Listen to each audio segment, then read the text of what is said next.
नाज़रीन, drama serial मुकद्दर का सितारा के आने वाली इसमें आप देखेंगे कि जब फैज़ान की वजह से सदर साहब को बहुत ही ज़्यादा बड़ा नुकसान हो जाता है तो वो अपनी बेगम से कहते हैं कि देखा, तुम्हारी वजह से और तुम्हारे बेटे की वजह से मुझे इतना बड़ा बिजनेस लॉस होने को मिला है। ये सुनते साथ ही फैज़ान की माँ कहती है कि हमारी वजह से क्यों, क्या आपको पता नहीं था कि फैज़ान अभी सीख रहा है और ऐसा ऐसा ही तो सीखेगा, बहुत जल्द वो सब कुछ सीख जाएगा। ये सुनते साथ ही सफदर साहब कहते हैं कि बस मुझे बेवकूफ़ बनाने की ज़रूरत नहीं है, मैं पहले से ही जानता था कि फैज़ान ने मलेशिया जाने की ख्वाहिश सिर्फ और सिर्फ इसलिए जाहिर की है क्योंकि वो राजी को नहीं भेजना चाहता था। ये सुनते साथ ही फैज़ान की माँ कहती है कि हाँ, आपको तो हमेशा ही मेरा बेटा ही गलत लगता है,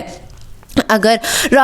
राजी चला जाता तो फिर क्या होता, क्या वो भी डील ले आता। ये सुनते साथ ही सफदर साहब कहते हैं कि हाँ, वो ले आता, और तुम्हें पता है कि मैंने तुम्हारे बेटे के साथ हादिया को जाने का किस लिए कहा था, इसीलिए ही तो कहा था कि हादिया संभाल लेगी। दूसरे सीन में आप देखेंगे कि जब राजी को बहुत ही ज़्यादा दुख होता है कि हादिया अब उससे नफरत करती है तो वो अपनी माँ से कहता है कि बस अब मैं मज़ीद इस घर में नहीं रहना चाहता हूँ, बस बहुत हो गए। एक तरफ तो फैज़ान मुझे बेइज्जत करता है और दूसरी जाने भी ये हादिया की नफरत है। इसके साथ ही फैज़ान की माँ से समझाती है कि देखो बेटा, अगर हम इस तरह गए यहाँ से तो तुम्हारे मामू को लगेगा कि शायद हम जेलस हो रहे हैं, और वाकई में ही उनका बेटा बिल्कुल ठीक कह रहा था। ये सुनते साथ ही राजी कहता है कि मुझे किसी की बातों की भी बिल्कुल भी फिक्र नहीं है, बस मैं हादिया की नफरत नहीं देख सकता हूँ। लास्ट सीन में आप देखेंगे कि नताशा जब धुत नशे में घर आती है तो बहुत ही ज़्यादा परेशान हो जाती है फैज़ान की माँ, और कहती है कि नताशा ये सब कुछ क्या है। इतने में आती है हादिया, और आकर हादिया नताशा से कहती है कि नताशा,